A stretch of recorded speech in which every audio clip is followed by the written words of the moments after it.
And now something completely different. Good afternoon. I'm speaking to you live just outside I like to think balding is just God's way of saying, now let's see you get laid. Is it true that if you don't use it, you lose it? What I'd really like to do is put the greatness of this man in perspective. The hair loss community has a lot to be thankful for, having you as a spokesperson. You mean you just call this guy up? About life and about reality. And now, America's #1 reality radio show for men. Live from Los Angeles, it's Spencer Kobren's The Bald Truth. Hey guys, welcome to The Bald Truth. Phone number tonight, 888-659-3727, 888-659-3727. As always, toll free, coast to coast and worldwide. I want to thank everyone for joining us on our second Tuesday night, The Bald Truth broadcast. You know, we've been doing the show every Sunday for the last 14 years. It's a little weird for me to do it on a Tuesday, I got to tell you. I'm kind of relaxed by the end of my weekend. Haven't started my tense week yet, and it's possible that on Sundays that I had a couple of drinks in me already before the show. I just started drinking tonight because I was out most of the day, doing what I do, and I came home to for whatever reason today I must have had in my personal email box 300 emails. And I'm not even quite sure why, because it doesn't seem to be a tremendous amount of hair loss news out there, except for whatever reason, people seem to be interested in this little tidbit. Apparently, Zarian, the parent company of Bosley Medical, purchased the Hair Club for $163.5 million. Now, I got to tell you, being in this industry, I kind of understand. I've been hearing the rumblings that this may happen. Obviously, I don't want to put that out there for public consumption, but it actually, hit the press yesterday. What does this mean for people considering surgical hair restoration? What does this mean for the hair transplant and hair restoration industry at large? Well, I'll tell you what it means for the industry. The industry is getting tighter and tighter. It's getting closer together. And, everyone's saying, well, Zarian is trying to take over the world. I kind of see it as a good thing, because I will tell you this, that Bosley Medical has gotten to the point where they are getting much better quality control. Now, I'm not saying that I'm recommending Bosley Medical. I'm not saying that I recommend any of the doctors at Bosley Medical.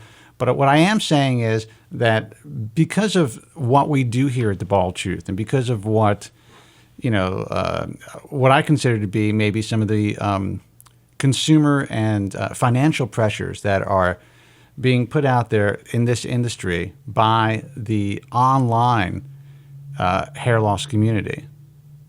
Wow, what is that noise? Hope we're not having an earthquake. I think that the powers that be in the industry really realize that they have to evolve. They have to meet a certain need that's being addressed, or that's being put out there by the hair loss consumer. And to me, merging these companies really, it could be a good thing, at least for the consumer that ends up going to the large chain hair transplant clinic. At the very least, in my mind, Bosley has much better quality control standards than the Hair Club did when it was under the auspices of the Regis Corporation. But we'll see. For whatever reason, I don't know what it is. There's breaking news not all the time, but when there's breaking news about hair transplant or hair loss breakthroughs or medical breakthroughs or technological breakthroughs.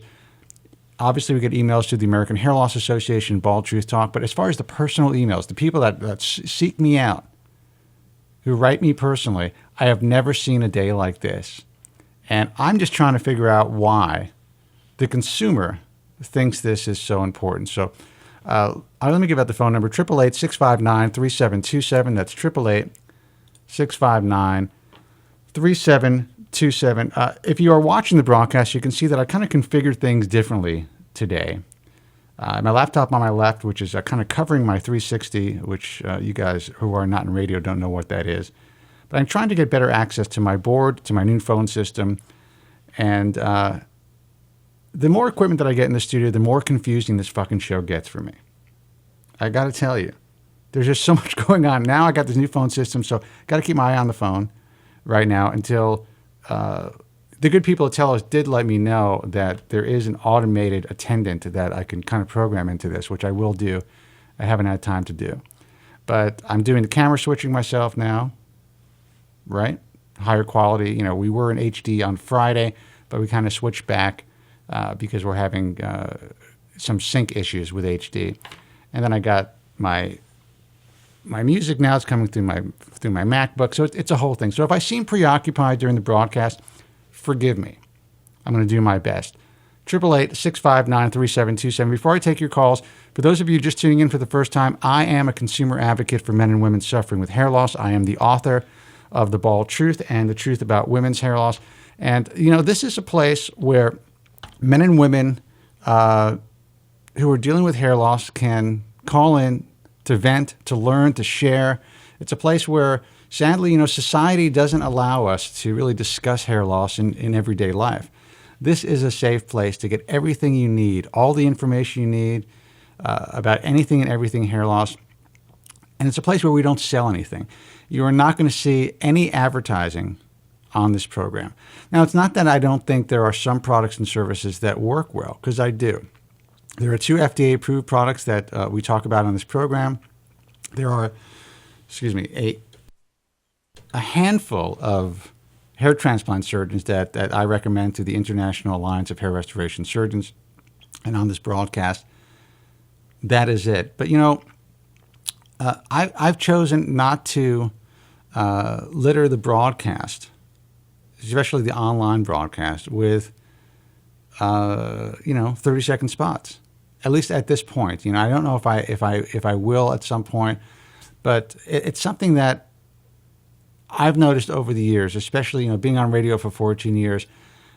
I kind of, at times, obviously, it kind of interrupts the flow of what we're doing, but more importantly to me, sometimes it just doesn't seem genuine to the listener. There are so many other ways to get your message out there than to do conventional 30-second or 60-second spots. So, and the reason I'm bringing that up is, again, for whatever reason, the emails today were just, and I just rifled through them. I couldn't believe how many we got today. So somebody actually mentioned that, and there was a company that wanted to advertise directly in the online broadcast and the video portion of the broadcast, and I had to let them know why we choose not to do that. Anyway, 888-659-3727. If you have any questions or concerns about your hair loss, if you just need to vent, if you are concerned about a loved one, a family member, a brother, a sister, a mother, a father, a child who's dealing with hair loss, we can do our best to guide you in a safe direction. While we deal mostly with androgenetic alopecia on this broadcast, common male or female pattern baldness, obviously about 2% of the population in the world suffer from a condition known as alopecia areata, totalis universalis. It is an emotionally debilitating condition for many people, but also there's a lot of people out there who are dealing with this who really have learned to come to grips with the condition. Actually, there is a conference starting tomorrow. The National Alopecia Areata Foundation in Washington, D.C. is having their annual conference, and you can check out and get more information about that conference. I think it's naaf.org, or just Google National Alopecia Areata Foundation. Phone number 888-659-3727. I'm going to go right to the phones. I think this is Joe, but we'll see. And I'm just going to freeball the calls tonight. Hey, who's this? Is this Joe? Yes. As the audience knows, I'm not a religious person. You know, I've converted to atheism due to the tragedy of this devastating disease. But I really want to thank all the millions of people for their prayers out there, especially, Highlander, Flight LT, Ed from Staten Island, all the thousands of emails you've gotten. I'm not well, but it's really, brightening up my miserable day a little bit more. Thank you, guys. I won't say God bless you, but you know what I mean, right? My name is Joe from Staten Island. My name is excuse me. My name is Would you like to may I reiterate it? My name is Have you heard it? Excuse me. My name is Joe from Staten Island. All right, Joe. So tell us. I know you haven't been feeling well. I know that you had some pretty scary diagnosis or potential diagnosis the other week. Have you gotten any more information about that diagnosis? Not the kidney diagnosis, but I've gotten more information on the heart diagnosis. I took something called the coronary CAT scan. Are you familiar with that? I am, and why don't you let our audience, fill our audience in exactly what it's like and what it is? Well, let me preface with this that I'm not a physician, as you know, Spence. Right. Well, we appreciate that, Joe. Yes, it is a scan that measures the calcification in someone's heart. For a person my age, I'm 54, I should have a score like 5. My score is 580, which means I'm in the top 99 percentile, which means that my heart disease, out of a group of 100, 99% of people are healthier than me. So I'm in the top. How would you put that? The top 99 percentile or something? Well, you would probably be in the bottom 99 percentile, or the top bottom 1 percentile. Right. So, like in my age group, out of 100 people, 99% of those people have less of a calcium score than me, which is extremely dangerous. Which means I can suffer a heart attack any time. Yes, that's right. All right. Well, let me ask you this. We've been talking about this for years. You've been calling this program for 14 years. You've always been the first caller on this program. You call in like 20 minutes before the show, so to make sure that you can get on. And you've talked about your heart condition for many, many, many years. And this is not to scold you, because everyone cares about you. You know the tremendous attention you're getting on baldtruthtalk.com. People are starting prayer groups all over the internet for Joe from Staten Island. What is it about, you had a condition which was probably not as serious at the beginning, and it's developed over the years, but you continue to eat like 5 steaks a day, you're telling me. You continue really not to take care of yourself or exercise. There are some diets out there, and I think I spoke to you, and you said you're familiar with President Bill Clinton's Orange diet? Yeah, the Orange diet. And, the book that Clinton wrote about reversing his coronary heart disease. It is possible. We know that it's possible to reverse some of the damage. Why are you choosing not to do something about it?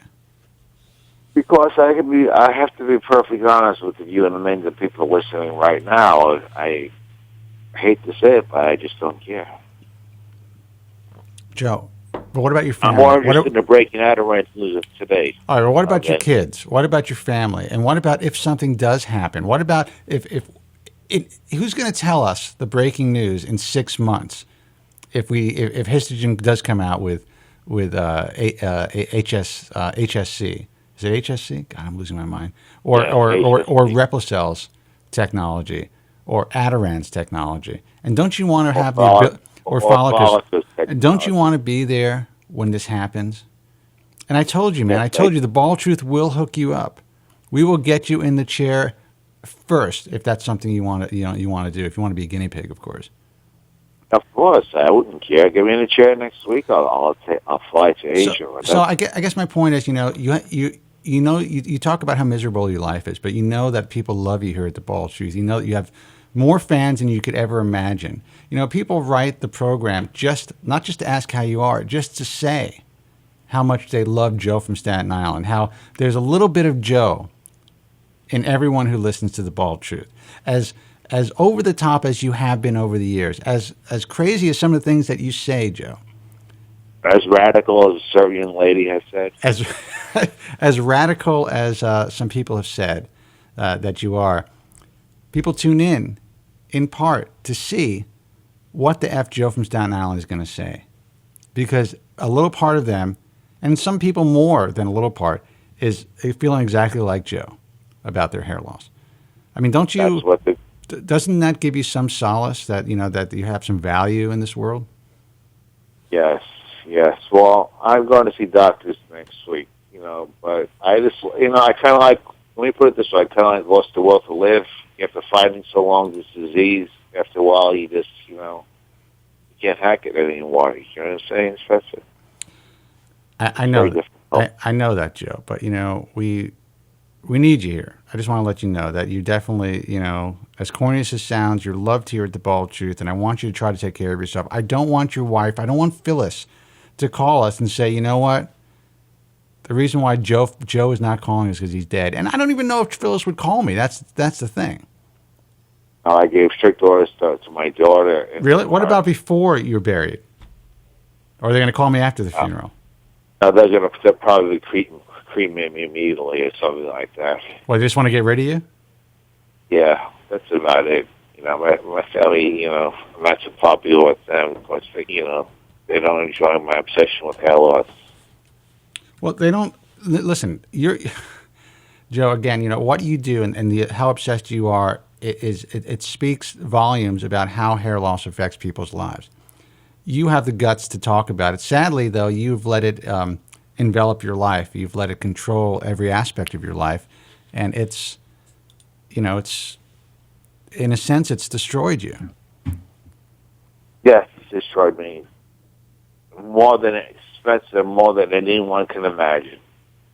I guess a lot of hair loss sufferers out there, who I speak to in the chat room, can. And by the way, I want to apologize to the millions of listeners saying I will not be in the chat room to the fact that, as I told you, producer Spencer, my BIOS is down, so I'm unable to be on the computer tonight. I apologize for that. Your what is down? My BIOS. You mean your FiOS? Yeah, FiOS, right. Your FiOS is down.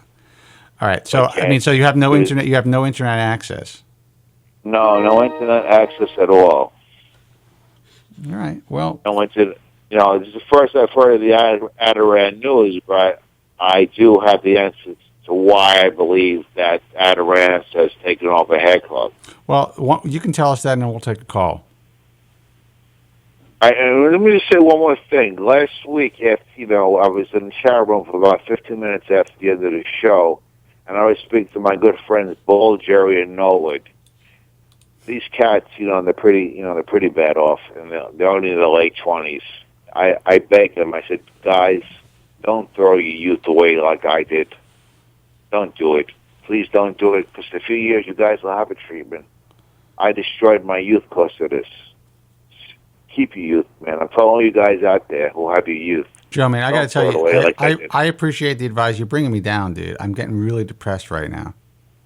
I am on heavily medicated this evening. I have to be honest with you, but I'm about to shut down. I'm about to shut down the show and just say, I'm going to go drinking with common law. But these guys, it's so sad. They have the youth. I don't want them to throw it away. I threw my life away over this devastating disease, which is the worst disease anyone. Well, Joe, why the fuck do you think I do what I do? When I was 21, 22 years old, when I was going through the initial throes of hair loss, I was absolutely devastated. I was the guy with the beautiful hair.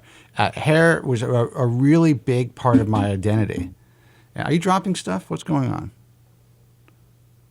For me? Yeah, that's really weird. Is someone's mic on? No, I won't do anything. I'm wondering if Andrew Zarian is sending me sound. Well, Angel Zarian horrified me enough on a fire. We'll get that out in a little while. I'm still trying to cover. Well, we're gonna talk about that. But listen, I have, and I say this all the time. I'm the Harry Houdini of the comb over. I met with some people in the industry, in the non-surgical side of the industry this week, and I'm sitting having lunch, talking about why I do what I do, and I come out and there's two women at the table. And the guy who has, he's a little older than me, has some hair loss, but seems to be dealing with it, seems very well equipped to deal with it. And, I'm talking about the fact that I paint my head and that this whole thing is like kind of a hairsprayed concoction, and that I've been lucky enough to save a lot of hair with finasteride. But, And I was talking about how when I tell people that I paint my head, especially women, they're mortified. Now, these two chicks are really cool about it, but they were just kind of like, they just froze. I don't think they knew how to react when a grown man tells them that he's painting their head. So believe me, Joe, I understand how affected you are. Now, our situations are a lot different. I was lucky enough to save a lot of hair, and I make it look as good as I can, and I've saved a lot, so I can style it, and I'm very, very lucky. But I'm still, no matter how long I'm in this game, I'm still affected by it. Just having to get ready, in the morning, having to blow dry and spray and just leave the house with concerns of, did I put enough paint on the back of my head? Are people going to notice that I have paint on the back of my head? If I go to the dentist, am I going to leave a big black mark, smiley face on the bolster? Shit like that people don't think about, or at least people don't vocalize. I guess a lot of people think about it. You are in the minds, what you've gone through, millions of guys go through. Now, you've taken it to the umpteenth level. However, there are plenty of guys that have called the show. We had a guy that, what's his name, from Brooklyn, that was a recluse for 23 years, didn't leave his house except to get food. Yeah, rotary telephone. Called the show on a rotary telephone. I think he had a black and white television. Still, lived in a rent-controlled apartment in New York, and just offer $250,000 insurance policy or something that he was left because of this. So, Joe, I don't know. I've been trying to talk you down for 14 years. It hasn't worked, but I'm not going to give up. I'm not going to give up on you, dude. All right. But you see, I'm trying to counsel people in the chat room not to make the same mistakes I've made by throwing my life away. This is my new work in life, trying to help other people. Well, that's why you need to take care of your health, bro. You need to take care of yourself, all right? I'm going to take a phone call. I'm going to keep you potted up. What kind of comment on the utterances, man? Yeah. The pieces, I have some news for the audience. Go ahead, real quick. Oh, well, first of all, my opinion, I believe Adirond's has taken over Hair Club because they get ready to set up shop for when the release of their Jay Gami Adirond's product. They want everything all set up. So they have all these clinics and everything under their belt to start dispensing the injections exclusively. Well, that's one. Yeah, that's one reason, in my opinion, and I think that's smart. Now, one more question. In your expert, I could see you, leading expert here. Have you totally discounted the L'Oreal Neogenic product? No, I haven't discounted it, and I don't have a science background to actually know exactly what I'm talking about in order to discount it. And the reason I say that is, I haven't checked out the science. I haven't checked out their science. All I did was read exactly what you guys read. That's it. I think there is some science behind it, but I don't know if their particular product is going to work as they claim. I appreciate that point. And one final thing I just want to say before you put the next caller on. I guess if something did happen to me or I did do something crazy, I guess that would affect a lot of hair loss sufferers. It would be like a domino effect. It may bring them down even to a worse emotional state that they're in now. So think about that the next time you decide to eat a porterhouse. Think about that the next time you decide to take, 80 Xanax and drink a half bottle of Jack Daniels. And you know what? Right. More importantly, think about your kids.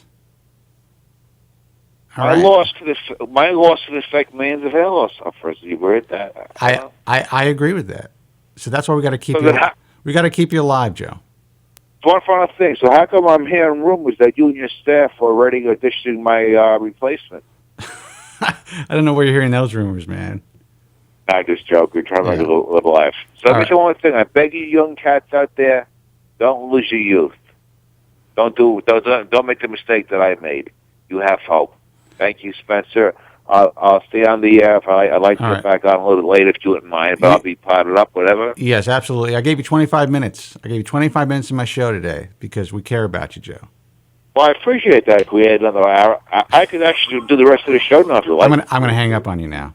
No, hold on, all right? Hold on. I'll thank you, Spencer. Hey, who's this? You're on the air. Spencer, I have to castigate you. I don't think there's anything wrong with taking a handful of Valium and drinking Jack. Well, if you are, how old are you? What? How old are you? It's Andrew. Yeah, how old are you? 28. Okay, so you're 28 years old. I think your heart can probably take it for a while. No, I'm a little disappointed. You didn't know how old I was. Yeah, I forgot. So Joe, I didn't recognize your voice for a second. Joe has been destroying his body for 3 decades. Yeah, but we all do it. I mean, yeah. Let me ask you a question. If you were diagnosed with coronary heart disease, at your age right now, would you continue to do what you're doing to your body? it depends. What level of a Norwood am I? Well, if you look like that picture, if I look like that picture, that second, I'm going out. I'm done. Yeah, it was pretty mortifying to see that picture, and it's interesting because I got some commentary on the image of you balding, Andrew, and it wasn't nice. It's alarming. It really is. Well, what do you think you're gonna look like at 40 if you don't start taking care of yourself? Probably like that, right? I mean, yeah, I but except you're thin. Except you're and when thin I here. first saw it, I thought, like, for a second, a split second, we were doing the show, and one of our viewers made that picture. I thought that was real. No, you didn't. From like the corner of my eye, I go, oh my God, that's what I look like. It's almost like I've been blind to it, and all of a sudden I had this awakening. You know, it's funny. I was talking to somebody, a well-known internet broadcaster guy who's a member of the IAIB, and he was telling me that he looks himself in the mirror and he's, he thinks he's got a pretty, he doesn't look bad. His hair doesn't look bad. But when he sees himself on camera, he's bald, and it flips him out. So I can kind of see that. I remember when my brother had his kid, who, by the way, is it's my nephew's birthday today, and I can't believe he's 11 years old. My brother had his kid, and my father, who still had some decent vision at the time, saw a picture that we took of him holding the baby from a higher angle over his head. And he saw the image, and he wasn't like, oh, it's a nice picture. The first thing he goes, I'm fucking bald. He had no idea. Yeah, it's alarming when you first notice it. But he was already like almost 80.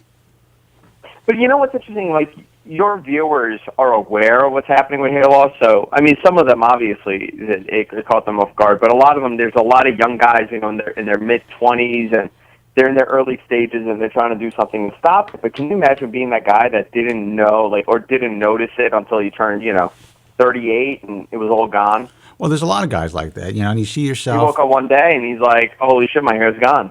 Yeah, well, I don't even know how that's possible, because I was so hypersensitive to it. No, but as soon as it started, it was like, that's all I thought about, that's all I talked about, and everyone's saying, oh, your hair looks great, your hair looks great. I think that if I was in denial, that maybe I wouldn't have saved as much hair as I've saved all these years. Because it was never like, oh, this isn't happening, this can't be happening. As soon as I saw a change, I'm losing my hair. If people weren't in denial, then every guy that starts losing their hair would immediately go on Propecia or Rogaine. Well, yeah, but you're right. But I think now with what's going on with all of the the significant Propecia scare that's out there, which most people don't know that. Let's take the enthusiasts out of the equation. Yeah. The second a 25-year-old notices his hair is going, he's going to run to the doctor and go on something. He's going to go to a hair surgeon. He's going to even go to Bosley and Hair Club. Yeah, I mean, I think what they're probably going to do is they're going to go to like a hair club or a Bosley, a mainstream advertised hair place, and yeah, you're right. If they and also I think there's still a stigma for guys to admit that this is a concern of theirs, so they do hold off until, and sadly it's usually too late, because when you really notice your hair loss, you've already lost about 50% of your hair in that given area. So if you notice a recessed hairline or receding hairline, you've lost about 50% of your hair in the front, in the front of your hairline. So you don't have much more to go before it becomes extremely noticeable to other people. It's still a little different for men. The perception of a guy getting some sort of plastic surgery or something cosmetically done it's still looked at as a taboo thing compared to what women are doing. Dude, I think it's ridiculous, and you're right, and that's why I've been doing the show for 14 years. I've been trying to get people to just embrace the idea that it's okay. You know, you can do something about your hair loss. There's nothing to be ashamed about. But it's tough, man. You know, it's so much societal pressure. I was talking to, like I said, someone in the non-surgical industry for the last couple of days, and you know, even in that side of the field, there's just a completely different perception, and in some cases, a misperception of is that a word? Misperception of how, you know, either men or women feel about their hair loss, and like we kind of get the inside scoop. You know, we have our finger on the pulse of what hair loss sufferers are thinking, as opposed to how we see the media portray it, or how, you know, if there's any type of polls or questionnaires out there that go through the mainstream media, you know, everybody says some bullshit in my view. You know, when men talk about their hair loss, they're like, yeah, you know what? The reason I want to do something about it, if I do something about it, is because, you know, I want to compete in the workforce. I want to compete in the workplace. Yeah. I'm competing against younger guys. It's always something that's other than the fact that they want to look better. They want to look good, and they want to continue to get laid and be and continue to be attractive. Why can't people admit that? Well, you know what it is. Even with women, right? Look at just general plastic surgery. Look at cosmetic surgery as a business. It's not until, you know, maybe a couple years ago that it got generally accepted. Women hid the fact that they got nose jobs and breast implants and tummy tucks. I mean, this was a big secret for millions of women. And now, you know, my wife is open about it. My wife has gotten work done, and she tells everybody. If somebody asks, like, oh, wow, you lost weight, she goes, oh, I got lipo done. Yeah. Well, I admire that. And you know what? I'm telling you, you know, when I get something done, and it's going to be soon, I'm starting to look at myself and I'm falling apart, I may do it publicly. Maybe I'll do it on the air. You should. You know, I may get the penis enlargement right on camera for everyone to see. Joe could perform the surgery. What is that? Joe could perform the surgery. You know, sadly, there are probably people less qualified than Joe performing those type of surgeries right now. What is the date on that, Spencer? I can tune in. You know, everyone loves the penis joke. Everyone loves a good penis joke. But, you know, Andrew, you're right. What were you going to say, Joe? I'm just still trying. I want to tell the listeners now. I'm just still trying to recover from the horrifying Photoshop picture of Andrew as being annoyed 6 or 7. It was really, you know, you saw how he reacted. It was terrible. I just broke down and freaked out. Well, you know, Joe, if you're actually online, I would try to pot that image up on video. I have to find it. Well, actually, no, my computer is down. I just posted in the chat. It's in the chat room. Okay. Yeah. Andrew would need about 40,000 grafts not to go to have the density he has. Yeah, I mean that's a terrifying image, and I'll tell you, even my face. I mean, think about it, right? When you see, I saw that picture. I looked defeated in that picture. Well, I think you have this defeated look anyway sometimes, and then without the hair, I'm defeated by life. Dude, without the hair, I will tell you, it was a pathetic look. I'm looking at it right now. I gotta laugh, man. It's unbelievable. You know, it's a possibility. I could have been wearing a piece all along, and that's a real picture. Let me tell you something. If you're wearing a piece, man, you fooled me because. But you know, the truth is, I'm the type of guy where when I meet somebody, especially if they're a little concerned about their hair loss, I will never look at their hair. I don't want to make them feel self-conscious. Andrew, on the other hand, will stare at you until he burns a hole in the side of your scalp. I'm analyzing you from every corner. Every follicle is being analyzed. We're at the strip club. You know, we all went out, and for those of you who don't know, Andrew does a show with Chauncey Hayden out of Sapphire's Gentlemen's Club in New York. And we were out there. We're at the restaurant for dinner after Blog World. And, you know, we had just had a nice day at Blog World. We're all sitting there. We're having a party. It's having a lot of fun. Common Law was with me. And Andrew decides to sit next to me for a few minutes to make believe he wanted to talk to me. And all I can see from the corner of my eye is him staring at my hair. It's a work of art, Spence. It was so uncomfortable. Not one hiccup in that hair. I mean, there's nothing. There's not one. And you were looking out of place. Everyone is looking, man. Everyone's trying to figure out what the fuck is Kobren doing. And you know what? Well, didn't you have a stripper come up to you and be like, "I love your hair"? Well, that was actually the first time when I went to visit you guys at your surprise party, and I thought that you had hired or told this girl to come up to me and say you have great hair. I'm like, mother effer. I was really, I already had a couple of drinks in me, so, I was just like, thank you, and trying to get her number. But I don't know. Listen, it is what it is. But like Johnny Ohio says, I am the master. I am the master of the comb over, man. But, listen, I joke about a comb over. I'm lucky that I have the mid-anterior scalp to work with, so I can kind of comb it down a little bit and it still looks full. I do comb over the back significantly, and I paint it. And you know what? There are thousands of people right now who are finding it out for the first time, and they are Googling Spencer Kobren toupee or Spencer Kobren paint job.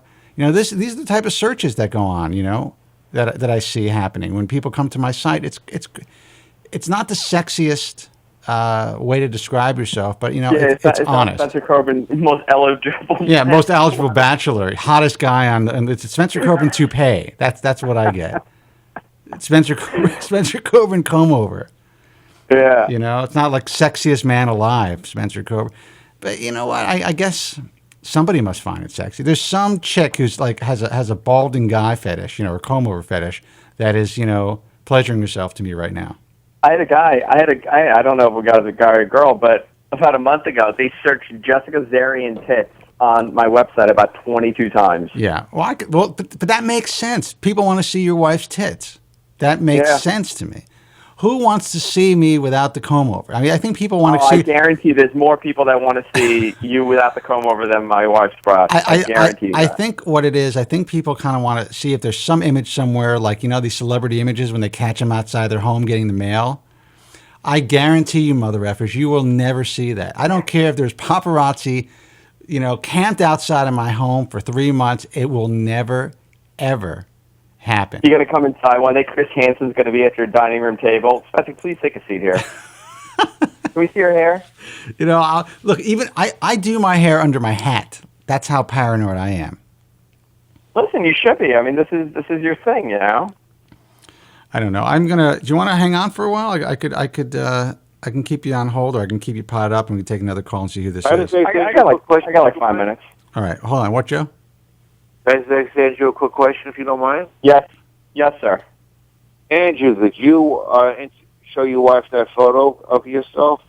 That's not what it said. I did show my wife that photo, and I said to her, "I'm like, this is your future," and she turned around and said, "That's not my future."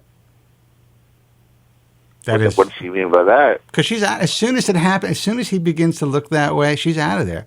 Listen. Oh, she's a good-looking broad. Just out the door and find some rich guy, and that's it. And look, she's all. She has an expiration date. Let's face it. How old is your wife? 26.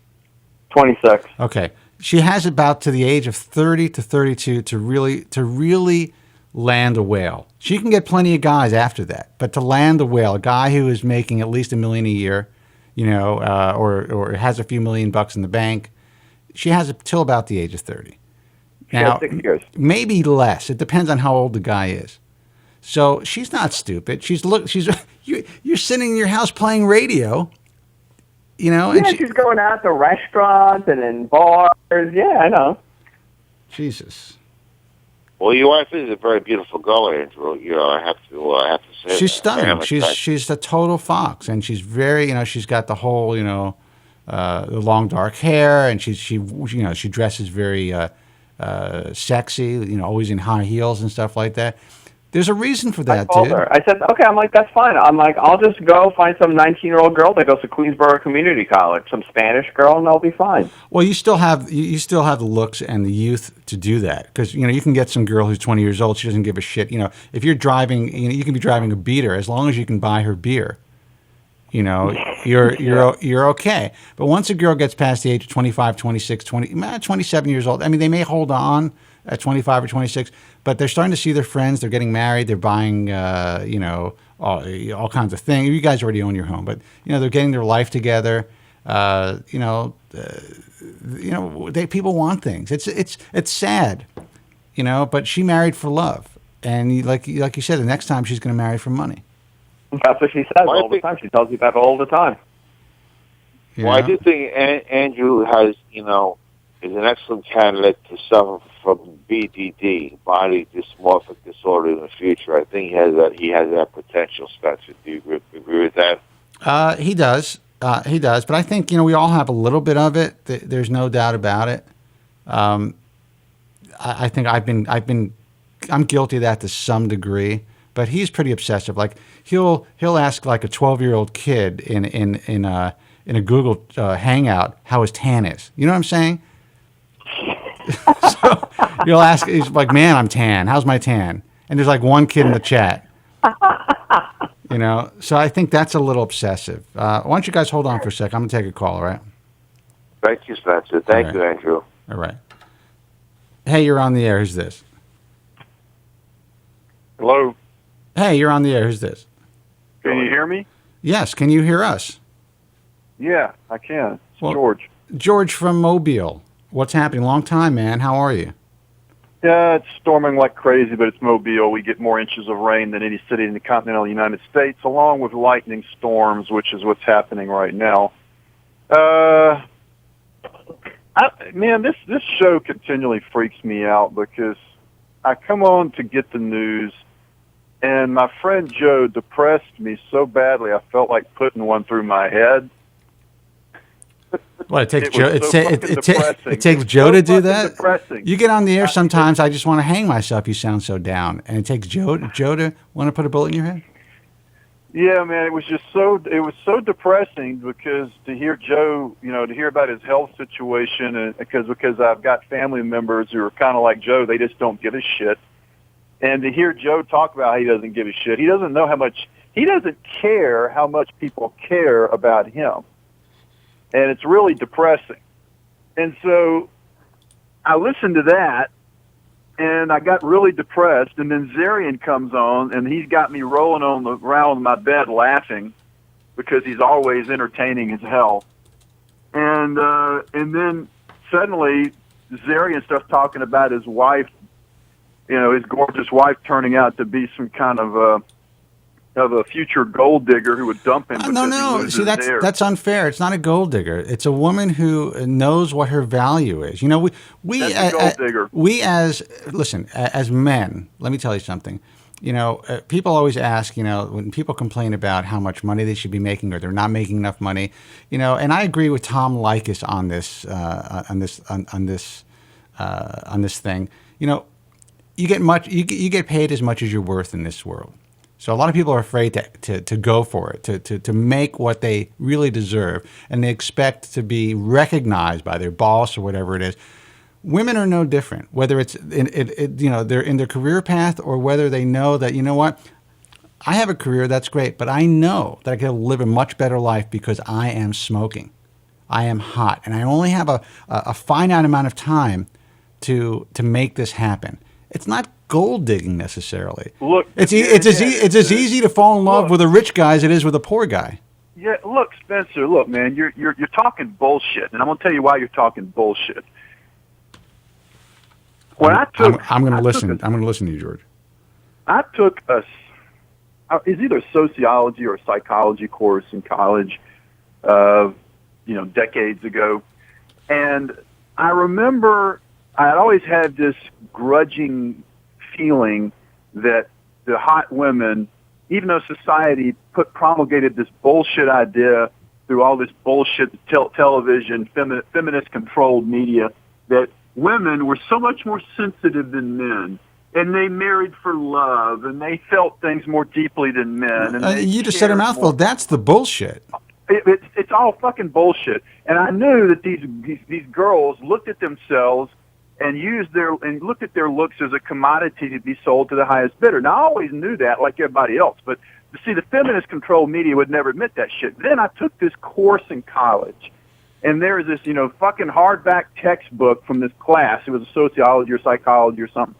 And in there was a concept they discussed called the interpersonal human marketplace or something to that effect. And the whole concept in a nutshell was that women, they said, evaluated themselves. They looked in the mirror and said, well, am I good looking enough for a doctor or a lawyer, or do I have to settle for an engineer? Am I good looking enough for an engineer, or do I have to settle for a banker or an insurance guy?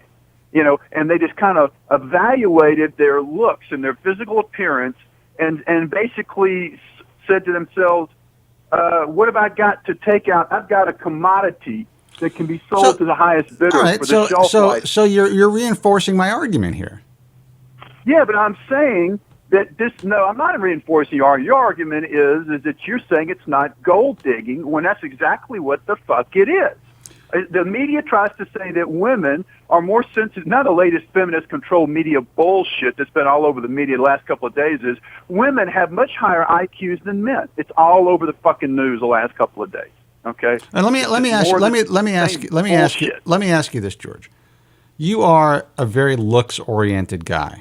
You said that, and you get crushes on like some of the most beautiful women in mainstream media, just like everybody else does. And your ideal woman probably isn't necessarily a mediocre looking, a 5 or 6 brain surgeon. As well as you guys got along, as much as you guys had the sense of companionship. No, that's changed as I've gotten older. I would much rather have a really nice looking, intelligent chick that I can talk to than there's no way I could be with some dumbass. No. She doesn't have to be dumbass. She doesn't have to be dumbass. But, I'm not even talking about, what you would consider nice. Like I'm talking about a girl that you wouldn't look at twice, but she has a great career. She's she's a family gal. She loves, she's great to people. She's okay. She's, after a couple of drinks, you definitely, you would consider it. But as far as spending the rest of your life, a couple of drinks. Spending the rest of your life, let's face it. I know you. I've listened. You've called this show forever, and you talk about looks as much, if not more, than anybody else. So let's just be honest here. Looks mean a hell of a lot to you. Yeah, but I really don't know how that invalidates the point I was making. I don't say the two things connect. But anyway. Back to I wanted to get a couple of points out, but I didn't want to get completely sidetracked off on that. But Matthew McConaughey, our dude that we love to talk about with his fucking Harry Houdini hair, this looks so incredible. This dude finally married this Hispanic chick he's had a couple of kids with her, and he finally got married like 2 weeks ago or something. It was all over the media. Yeah, and he was bald in his wedding picture. They showed pictures of him, and the real McConaughey hair was right out there for everyone to see, or lack thereof. Right. Well, what I find interesting, and I thought it was great that he decided not to. I thought it was great too. If it was a piece, which I've been saying that I think that it's been a piece for many years. Not to wear his piece on his wedding day. Now, you would think that most people who are trying to enhance their appearance, their hair, would probably not take off the piece on their wedding day. I give this guy props. Now, there's some rumor, and I've heard a couple of people say this, some rumblings that whatever he was doing for his hair is wearing off, and that's why he's kind of back to where he was before. I don't think that's the case, but again, I am just giving you my expert opinion, so this is not a fact. I think that, he was wearing, it appears to me as an expert, but again, I'm not stating this as fact, that he was wearing something that looked really great for the last few years. And he just decided, you know what, fuck it, I'm not going to do this anymore. Maybe I'll do it for the movies, but on my wedding day, I want to be authentic for my wife, which is awesome. I don't think that I could do that. But he did it. And frankly, he can do anything because he's Matthew McConaughey and he looks good anyway. He could shave his head and he would look incredible. Exactly. And you know what? It's the same thing with Zarian. I realized the thing with our friend Andrew. Hey, Andrew. I think the thing with our friend Andrew is that we realize what he's talking is a lot of shtick. His wife loves the guy because he's an incredibly entertaining dude. He's really smart. He's a very smart kid. He's very accomplished. And even if he shaved his head, he's going to look like a badass. He's still going to be an attractive dude. He's still going to be making shitloads of money. He's still going to be moving in a positive career path direction. And he's still going to be Andrew. So she's not going. No. See, that's the thing. That's the thing. I think what happened is, look, dude. She knew she hit the jackpot when she married you. Oh no. Listen, in reality, I know she's not going anywhere. But I think the personality changes. I think some people are able to take care of it, and other take. I can't even speak. Some people are able to come to terms with the fact that they've lost their hair and they shave their head, and that's it, and they move on. And other people can't do that. I think the personality changes. I think Joe was a happy guy before he started losing his hair. Yeah, before the age of 14, Joe was ecstatic. He had a great life. Yeah, when he was 12. The Well, I want to ask Andrew a question. I mean, do you think that what we were discussing before George came on and said that what we're discussing or what I was saying was bullshit, and then he reinforced my argument? I mean, does any of that make sense to you, Andrew? I mean, do you think that I'm right in any aspect of what I was saying? No, listen. Yeah, you're right, Spencer. I think it comes down to a couple of things. You know, I'm in the situation, luckily, where financially I'm okay. My wife has a good job, but it comes down to looks. I mean, that's why I approached her. That's why we started dating. It really comes down to how you look. Now, some people are open about that. We're open about each other's looks and weight, and you've seen it. She tells me if I gained a little weight, and I tell her too. I mean, that's just how our relationship is. But I think for most people, when the looks go, the relationship also goes with it, regardless of the love stuff. Listen, you could always fall in love with someone else. Right. Well, I really think the whole love thing is secondary. I honestly think it's all physical. I think it all comes down to what the person looks like and how financially secure you're going to be with that person. Listen, I'm not going to say, I don't agree 100% as far as that's, in the end, if, something happened to common law where she was, God forbid, disfigured or something, I would, there's no way I would leave her because of that, and even though you're going to be thinking, oh, Christ, I'm with this, someone who's got half a face or whatever it is, that's not easy to deal with, I love her to death, and, she's okay if I get hookers anyway. So, that's what I would end up doing. I would end up going and by the way, for all my really good-looking escort. For all my haters out there, I don't go to hookers. Please don't put that on the internet. It's just a joke, for crying out loud. But I think as far as initial attraction and staying with somebody, it's easier to continue the relationship and continue that passion and that that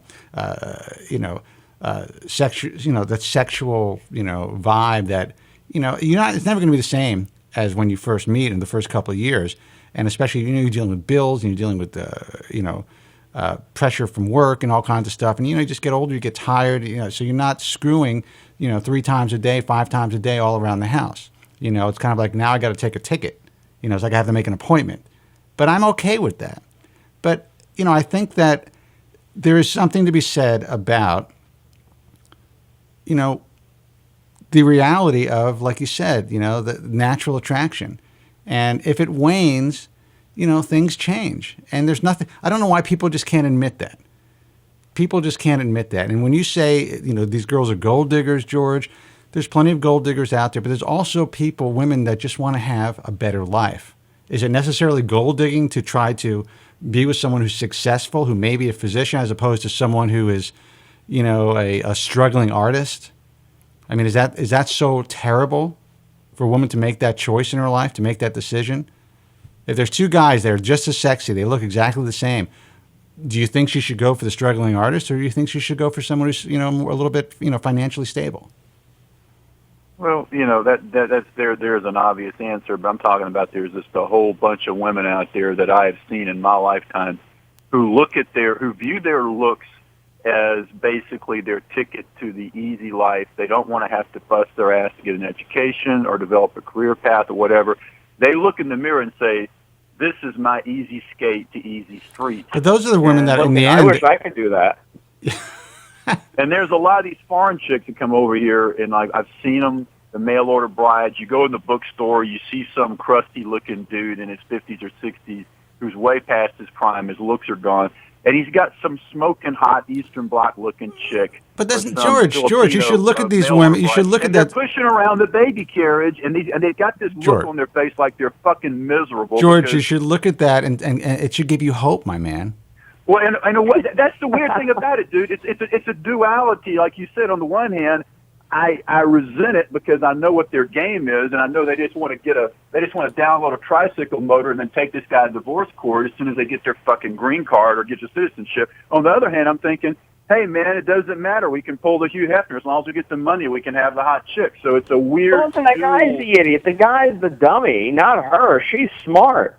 She got a sucker.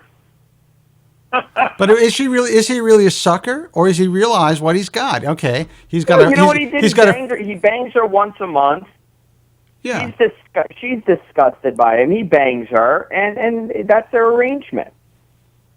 And there's, that's the way the world goes around. You may not want that in your life, George, but there are plenty of people who, they're just happy to have the companionship. May I give you a pop culture reference? My father turned me on to this series Breaking Bad, which is one of the most fucking amazing things I've ever seen. It's just absolutely hilarious. I got caught up on this thing over the last few weeks before the new season just started. I don't know if you've ever seen it, but this high school chemistry teacher guy gets cancer. He becomes a meth cook to provide, big money for his family, so when he checks out, his family will be rich. But his life turns into a friggin' nightmare. But there's his wife, he starts playing all these games being secretive, and his wife turns into this bitch. But he's trying to provide for his wife and his new baby and his cerebral palsy son, but his wife turns into a bitch. So she throws him out of the house because she knows there's some secret shit going on. He won't come clean. So he's standing there with his ambulance-chasing criminal, his lawyer, who's takes care of criminals and launders money. And the lawyer looks at him and says, "Well, your wife threw you out." He says, "Hey, worse things have happened." He said, "By the way," he said, "there are other fish in the sea." He said, these girls from the former Soviet Union and some of these Asian or mail-order brides," he said, "these girls are just grateful just to be here." Yeah. Well, you know what? I mean, there's something to be said about that. I mean, there's a reason why this, that subculture exists. And you know what? There's a need for it. So if there's guys out there that have a need for it, and there's women out there that have a need for it, I don't see anything wrong with them getting together and fulfilling those needs.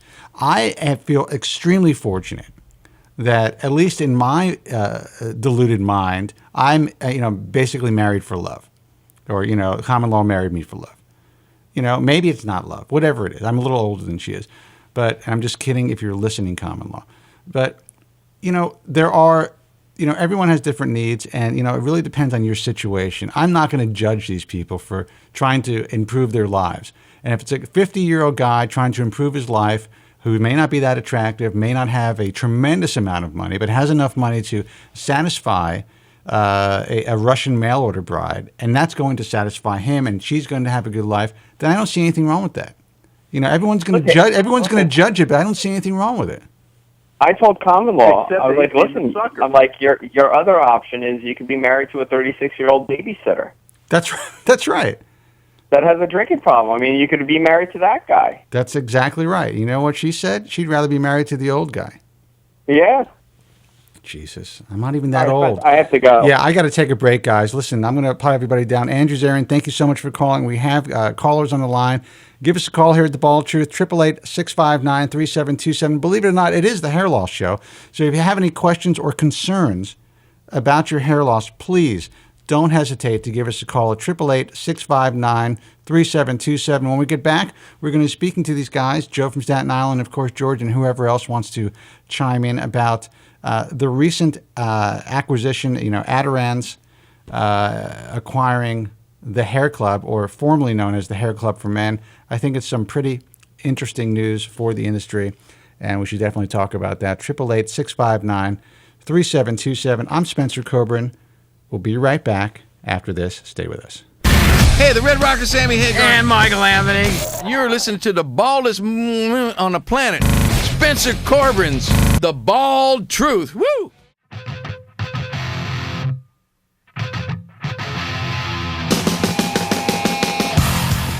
Hey guys, welcome back. Phone number 888-659-3727. A couple of guys contacted me. Apparently there's something wrong with the numbers in the Stickam chat and Stickam itself. So don't worry about that. If for some reason you can't get in, just go to, you can go to thebaldtruth.com. Obviously, you can check out the streams on Ustream and on Justin TV. And it seems like Stickam is working, but for some reason the numbers aren't working. So don't worry about it. And if you can't get into, don't worry about the Stickam chat because that's not even on. So go into our chat, which is the GFQ chat, and you can join all the people who are watching the show in there. But it's not just 8 people in there, so don't worry. You're not alone. There's a lot of people in the chat, and there are many, many, many more people who are out there through our other resources. So feel free to call in, 888-659-3727. That's 888-659-3727. I'm going to put this guy on hold. Guys, you're potted up, but what's that noise? Is that you, George? Yeah, sorry, I didn't realize you had me potted up. What do you make? What do you like? What do you like? Making eggs or something? What's going on? No, I was washing out my cat's food bowls. Hey, did you see the Men's Health grooming magazine? The little grooming small heart, it's like a little magazine about men's grooming techniques put out by Men's Health. They had a whole section about hair loss, and they got all into this Propecia BS. With the Propecia helps. Propecia hurt me or whatever the hell that Propecia website is. Propecia help. Propecia help.com. They talk all about the permanent impotent. This thing went on for like 3 or 4 pages in that grooming guide, all about the Propecia horror. Well, look, I mean, there was a big piece on Good Morning America last week, and I think World News Tonight, or one of the 7 o'clock news programs. Look, it's a sexy story. It is what it is. But we do know that in reality, it's a very small percentage of people this might be happening to or is happening to. And what do you think the press is going to do? They're going to run with it. And I think it's doing a lot of people a disservice as far as not giving them all of the facts. However, I think providing this information to people that this may be a possibility, even though there's no causal effect, they haven't been able to find out whether or not the drug is actually causing these persistent sexual side effects. I think that, it is doing guys who could really do a lot and save their hair who might not have feared taking this drug before. It's doing them a disservice. But I do think it's important that the information's out there. So I'm kind of stuck in between. I don't know if I was 21 years old right now or 22 or, whenever I started taking finasteride, I think I was 28 or 29. And all this information was out there. I might have been scared shitless too. I might not have taken it. And if I didn't take it, if it did scare the shit out of me, I wouldn't be where I am today. So I know in my case, it would have done me a tremendous disservice because finasteride really changed my life. It is the reason why I wrote The Bald Truth. It is the reason why I started this career. It's the reason why I'm on the radio for 14 years. It's the reason why we created all of our resources. And I will tell you, though, because of that, because of my positive experience, I get so much shit because I talk about my positive experience on Propecia or on Proscar. Like I am somehow guiding people into harm's way because I had a positive experience, because I wrote the book, the first consumer volume that discussed Propecia, because it was my broadcast and my books that might have gotten thousands upon thousands of men to take this drug. But with that said, in all the years I've been doing this, I have never received a single complaint of a persistent side effect from anyone who's learned about the product through our resources, and only up until very recently has this information been coming out. So I don't know what to say, dude. I really don't. And I suffered a severe setback with my hair when I gave in to the big medical community scare of 6 or 7 years ago about the high-grade prostate cancer, blah, blah, blah. And I talked to my dermatologist, and I went off the drug, and I had some severe, shed. Right. So, and then I had to get back on the drug. And, of course, it's hard to regain that ground. The drug's a lot better preventing loss to begin with and helping you regain what you've lost. I don't know what's going to happen in the long term for me. I've been on the drug since 1995. And, so far, so good. I've maintained a lot of hair. I feel, very sexually potent. I have not had any problems that I'm aware of. Unless I get too loaded at some point, and then I don't really care about having sex anyway. No, but honestly, I've never felt that the drug has diminished my sex drive in any way or my ability to enjoy sex or to have sex. But that's me. But with that said, there's not a single person in my personal life. Most of my contemporaries, my friends, are now on the drug. I don't know anyone who hasn't been concerned about the side effects who has suffered from the side effects. With that said, we do know clinically there is a percentage of guys, approximately 2% clinically. It may be higher now, but who suffer from adverse sexual side effects. So we know that it can happen. And apparently there are some... comment? Yeah, go ahead. You don't mind. I don't mind. Don't you think if a drug came out that was really effective, I think I've said this before, that turned a NO7 into NO1, then people would take it no matter what the effects were? I think they'd be more apt to give it a shot. But I don't know. No, I'm saying if it definitely turned the NO7. Yeah, I think they'd be more apt to give it a shot, to take, okay, you know what? I know this can definitely work, and there's a less than, very small percentage, a small subset of guys that are complaining of persistent adverse side effects. I think it'll kind of be an easier choice for them to take that risk. At least they know, okay, if I risk it, I have a 100% chance of growing my hair back and a very small chance of having these side effects. A lot more people will risk it, but nothing would be 100%. Nothing is 100%. So, I still think there's so many young guys out there that are doing themselves a disservice by not at least giving it a shot, even at a lower dosage, to see how their body reacts, or to at least get their DHT levels tested, to try to assess, work with a doctor, maybe an endocrinologist, work with someone to see what dosage of finasteride, will get their DHT levels to a low enough percentage to affect their hair loss without affecting their sex drive. Maybe that's the way to go about it. But, I've been criticized for calling some of what's going on online fear-mongering. I've been criticized. Even I've actually had a death threat online for talking about Propecia. That's right. Yeah, and I've been criticized for relaying my experience. I've been criticized for suggesting to people that they might want to talk to their doctor about Propecia. But I've been in this industry for a long time, a very, very long time. And I work with a lot of doctors, and I am, privy to a lot of information from many, many doctors who prescribe this drug to thousands upon thousands of people. And to my knowledge, there are, now that we've done even more research into this, there are 3 doctors who have told me that one patient in each of their practices complained of persistent side effects, and one complained of Peyronie's disease, which is a curvature of the penis or a scar tissue forming, who have taken this drug. Now, they can't correlate the Peyronie's disease. They don't know why that happened. And the one doctor said that the guy that was complaining about persistent side effects was able to rectify that using Viagra, and then I guess eventually kind of rectified itself. It could have been psychosomatic. The other doctor has no idea why it's happening or why it's happened to this guy.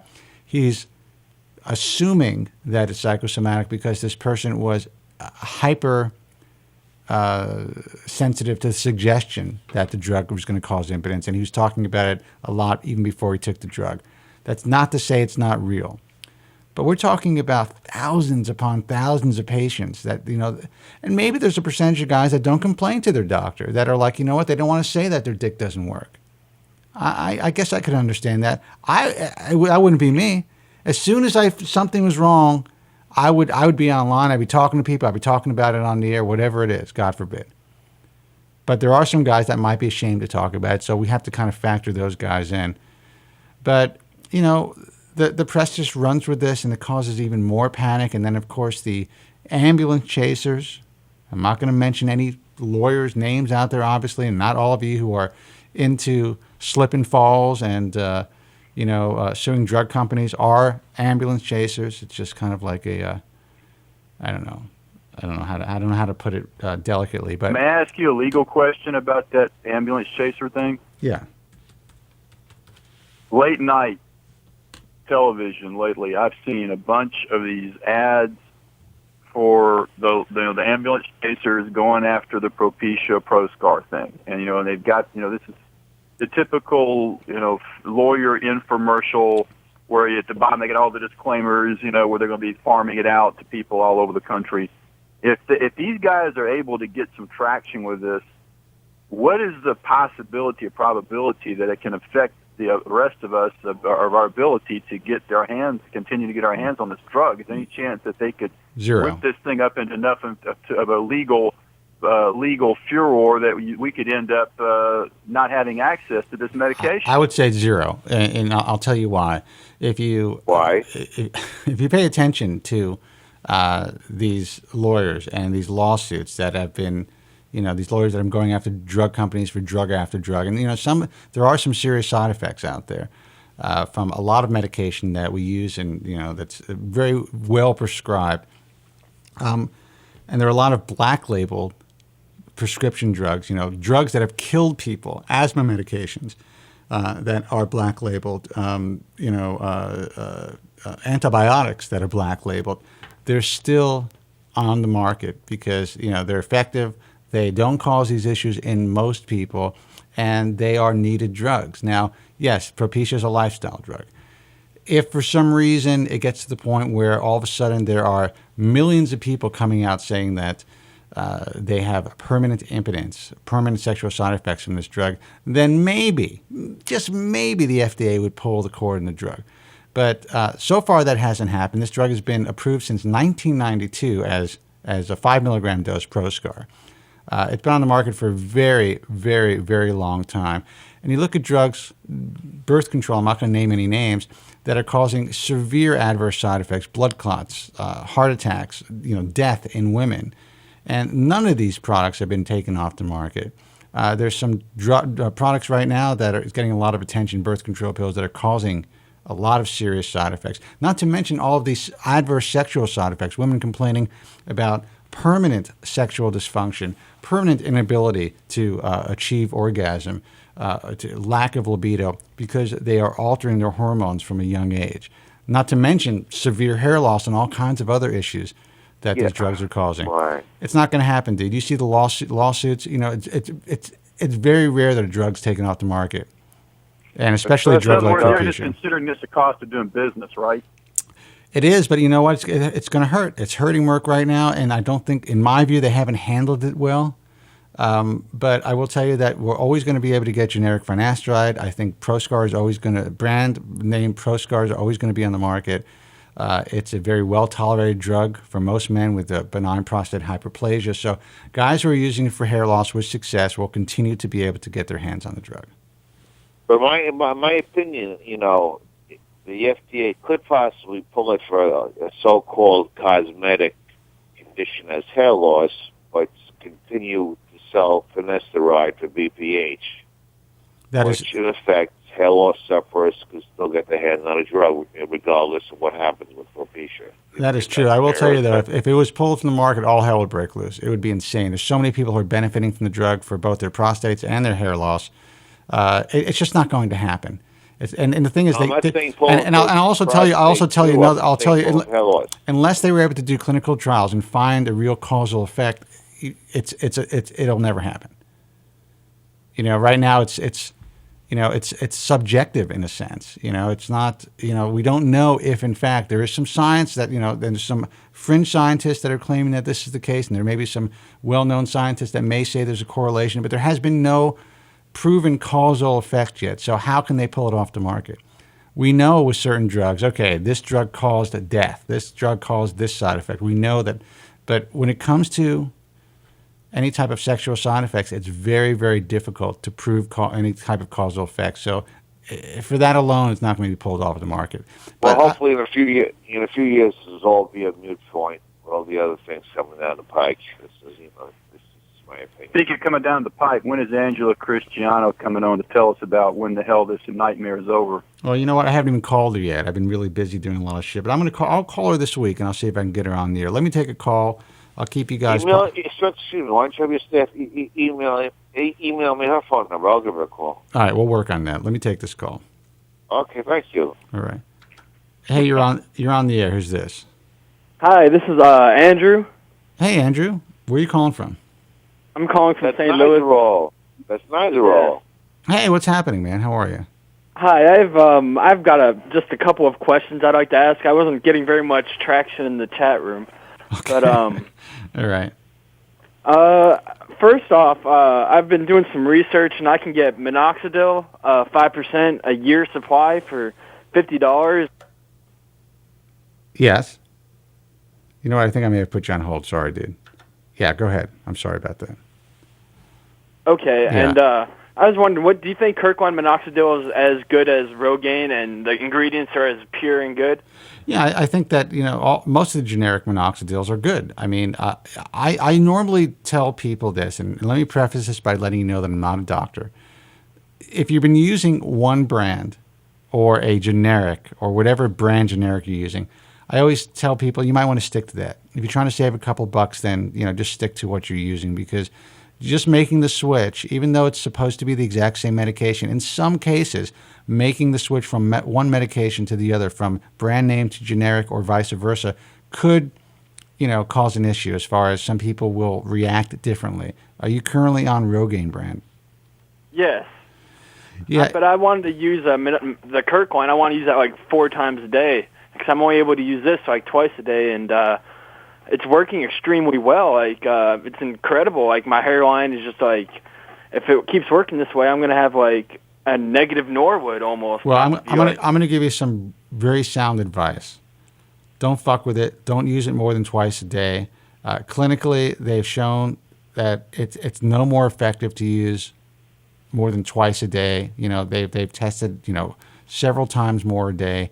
It doesn't seem any more effective. There are guys out there that will claim that using a higher percentage of minoxidil, the same amount of time, twice a day, could be more effective. I'm not convinced of that, but again, I'm not 100% sure. But if you're doing well on the recommended dosage of Rogaine brand, I would say, you know what? Continue to use it. Don't worry about upping your dosage. If for some reason things start to wane, that's when you can consider changing things around. But right now, if you're doing well, man, don't fuck with it. That's my advice. Okay, and also, I've been doing research on anti-androgens like spironolactone. Like, do you know anything about this? Yeah, well, you're talking about spironolactone. Right. Right. Well, spironolactone is they also make it in topical formulations, but it is a oral, kind of a low dose type of high blood pressure medication. It's prescribed for a lot of women who are dealing with androgenetic alopecia, and also acts as a kind of a low grade anti-androgen. As far as taking it orally for a man, I probably wouldn't suggest it. Again, I'm not a doctor. You definitely don't want to take any type of anti-androgen if you're a man. Topically, there is some school of thought that it might work, but a lot of times, there's a kind of an odd smell, to the drug once it's prepared for a topical formulation. There are some concoctions that claim not to have the smell, but I haven't really seen any success with those. I would just say, dude, if you're doing well right now, just ride it out. The more stuff you add to your regimen, the more difficult it's going to be to know whether or not that is working, what's working for you. If it ain't broke, don't fix it. Eventually, there's a chance. I believe kind of minoxidil is more like a Band-Aid. It lasts longer with some guys than others. Some guys can use it for 10 years and seem to get results. Other guys, it'll last 2 or 3 years, and then things will start to wane. You seem to be one of the lucky responders to the drug. There's no reason, like you said, at this rate, you could be a negative Norwood. So why do you want to screw with it? You're right. Right. I don't want to disappoint you. I know that you're all, you're really into trying to treat your hair loss and, get, to expedite the process and to, shore up the process with adding more agents, but that doesn't necessarily work. Sometimes it just kind of backfires. Okay, and also I was wondering with this Avodart, if sometime in the future I was to try to get 2.5 milligrams, do you have to buy 5 different prescriptions, or do they manufacture like one big pill? To my knowledge, they only manufacture 0.5 milligram doses. So you'd have to pay a lot of money then to get 2.5. Well, yeah, you'd have to take 5 pills. Yeah, okay, then that's a no-go right now, so never mind. Yeah, but they're also finding, for those who are taking dutasteride, some guys are taking just a 0.5 and they seem to be doing well. Are you on finasteride right now? Yeah, I take finasteride, and I've been just started Avodart like a month ago, so I'm kind of taking them both right now. And I've actually, I think some of this might be mental, because like when I started taking the Avodart, I didn't stop taking the finasteride, and like I have like nonstop, wood all day. Like I wake up and I think it's all mental, because I never had any problems before, but now I feel like I'm taking some Viagra or something. Well, it may not be mental. I mean, there is some people will react that way to these drugs, whether it's just finasteride or dutasteride, or I've known people who've taken a combination. I don't recommend it. Again, I'm not a doctor, but you're doing what you're doing, and I hope you're dealing with a doctor and he's helping to guide you. But yeah, that's not uncommon. So there is probably a larger percentage of guys, from what I've heard, who have the same reaction that you have. And sometimes that's just kind of like a temporary reaction where they're hyper, horny, and they're constantly, walking around with wood, and then it kind of just goes back to normal. So, right. I wouldn't be too concerned about it, but, you're putting a lot of stuff in your body, dude. So I hope that you are, under the supervision of a physician. Well, yes, my doctor prescribed me the Avodart. So I've been taking finasteride for 5 years, and I started losing some ground pretty quick. So, and at the 5-year mark, everything kind of fell off a cliff. And now you're back on track. Everything's going well for you. Well, I added the Rogaine, and the Rogaine, after about 2 months, didn't regrow back any hair necessarily, but I never lost any of the hair. So my hairline is coming in like pretty sweet, like really, really nice. And I credit that to the Rogaine. So I guess I'm gonna have to see if Avodart, with its reduction in scalp DHT, can get me to like really good hair. Like, well, dude, really, I would love to, for you to continue to call the program and keep us updated, because there's always, there's guys out there that are scared shitless to use these 5-alpha reductase inhibitors. You're on the opposite end of the spectrum. You're putting whatever you want, whatever you can into your body. I don't necessarily agree with it. I'm not into the kitchen sink approach, but I understand why you wanted to switch over, since you believe, or since, not that you believe, but since you have seen your finasteride waning, or your finasteride use waning. Not your finasteride use, I can't speak tonight. Your results from finasteride waning over the years. I get it. So, I think you can really give people a lot of hope for those who are like at the 5-year point or at the 10-year point, and all of a sudden they say, oh, wow, I'm starting to lose my hair again. Maybe you can recoup, some of what you lost and kind of get back on track. So please keep us posted with everything. All right, man? I'd love to. All right. And listen, thanks for the call. Okay. All right. Take it easy. I hope you have a good night. All right. You too. 888-659-3727. That's 888-659-3727. It looks like the Stickam feed is kind of working better now, but I see more people in the Stickam room, but not as many as usual. So, guys, if for some reason you can't get in through Stickam, which is the main feed on thebaldtruth.com, go on there. You can click on to Justin TV, Ustream. You can obviously listen to the show just through the audio feed, and you can hear us on iTunes Radio, of course, live, Stitcher Radio, live. You guys are listening to their Ford vehicles right now and their BMWs. I want to say hi to everyone who's not watching the show, but who's listening live to the broadcast. You can give us a call here at 888-659-3727. I wanted to speak to Joe more about Adirans and the Hair Club. And, you had some, I think some obvious thoughts on the acquisition of the Hair Club. But what do you think it's going to do to the industry, dude, as far as the hair transplant side of things? Well, Hair Club really, according to my studies, hair transplantation is a very small part of Hair Club's business. 90% of it is gluing wigs on your scalp. That's right. But, they were really kind of revving up their hair transplant side of things. And they had a lot of doctors now associated with the Hair Club, and in my view, and from what I've learned through the industry, it's because of the growth in their surgical side that Adirans or Bosley were really interested in acquiring them. And this is what I find interesting about the acquisition. Adirond's purchased Medical Hair Restoration, I think, for $22 million. Decent amount of money, but, nothing astronomical. Great for Matt Levitt. He made a killing. Got a few $1,000,000 in the bank, but, nothing astronomical. And what happened was they basically absorbed that company. It no longer exists. Adirond's originally bought Bosley, I think, for $56 million. Bosley is a household name for surgical hair restoration. Hair Club was purchased by Regis Corporation, I think, in 2000 or 2004 for like $25 million.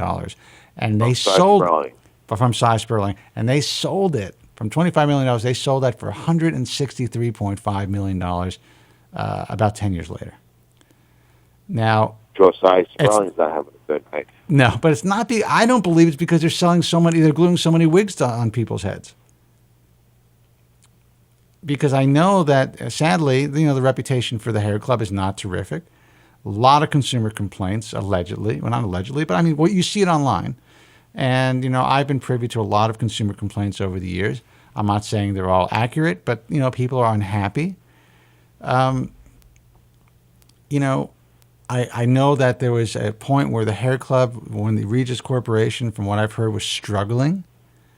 So, there has to be a reason why Bosley decided to acquire it for that much money, and I don't think it's because they were making a tremendous profit. I don't think it was a real success for Regis Corporation. And you know what? You guys, someone can call me to correct me if I'm wrong.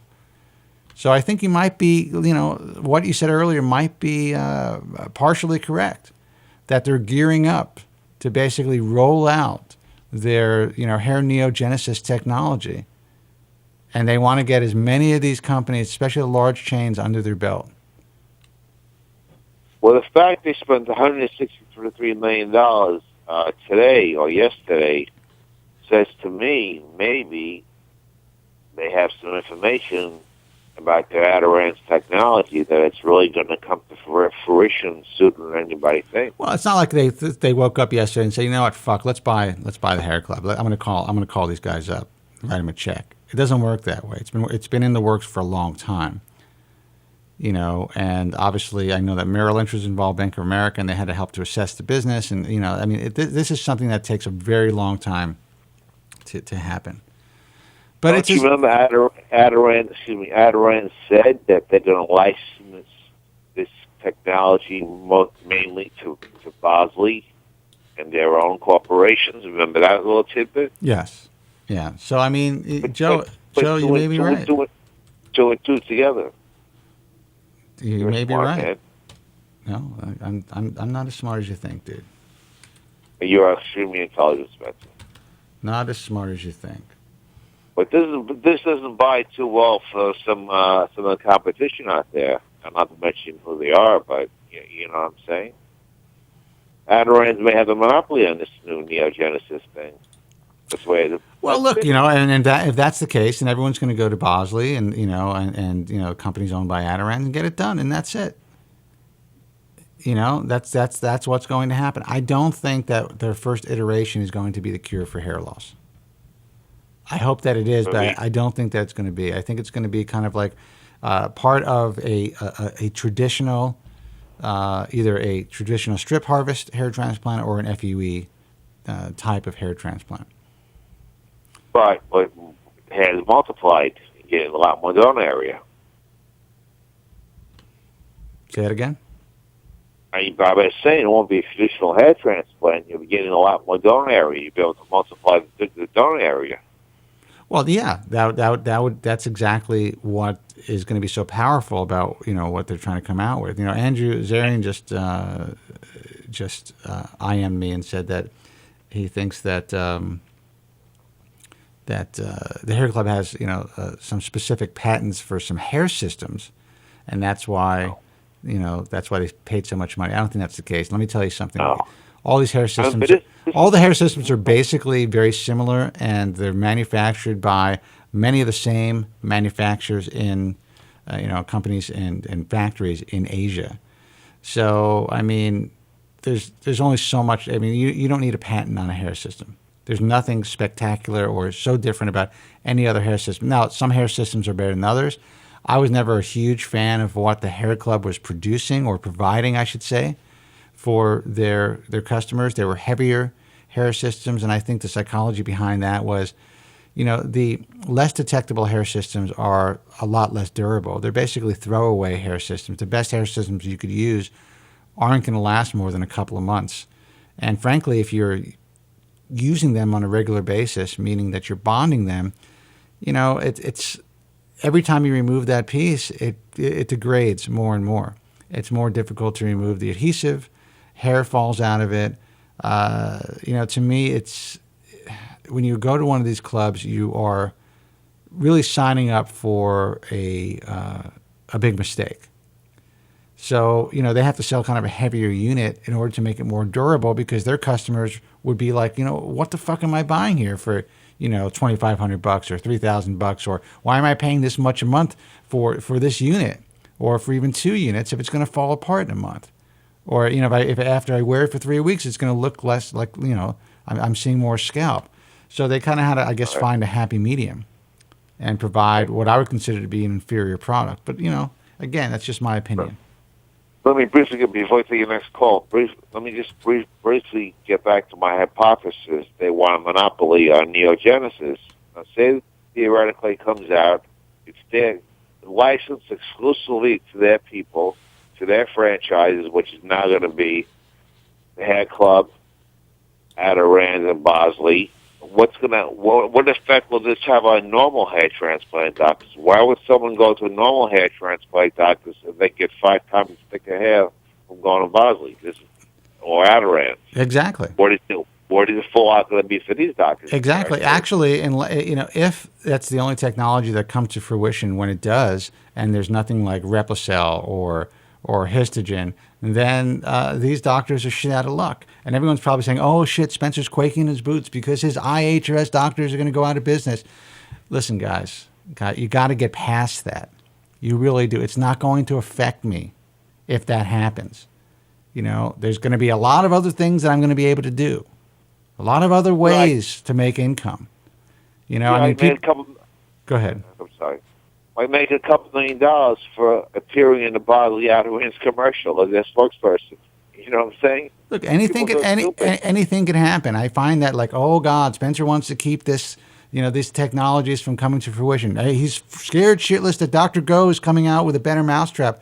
God, I want it to happen. When it does, everybody makes more money. More people are helped. People don't seem to get that. You stand to make more money with it if these things come to fruition. Don't these people understand it?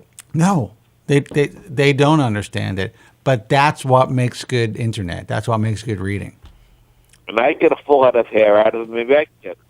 Look, and the truth is, it just keeps my name in the mix. Again, people don't understand that. There's a site that with all the conspiracy theorists really hang out.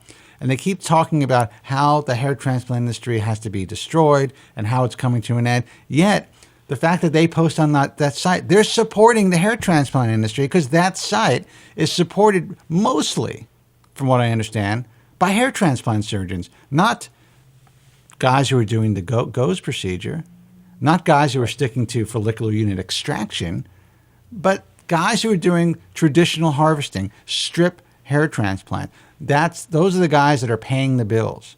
And the more that these guys frequent that site and the more that they post on that site, the more hair transplants are being performed and the more they're being promoted. I mean, I can't even understand that if that's, if they want to see this industry come to an end and they want to put a stop to everything, why would they even post on a site that is basically supported by hair transplant doctors? Well, that's true, but also, my opinion, Adirond's corporation will be employing the top IHRS physicians, right? They'll get them jobs. I would say that it would be in everyone's best interest if that's the case, and frankly, it would be in the best interest of Adirond's, But we don't know what's going to happen, dude. We have no idea what's going to happen. By the time this comes to fruition, I may be out of the business. I don't know. I don't know what I'm going to do. You'll be in the business more than ever. They'll need, as a leading no, I mean out of the business by choice. By I'm retiring. I'm going to hand this over to Joe Tronic. Good luck. You know what I mean, man? I can use $2. Yeah, whatever. You don't have to give me anything.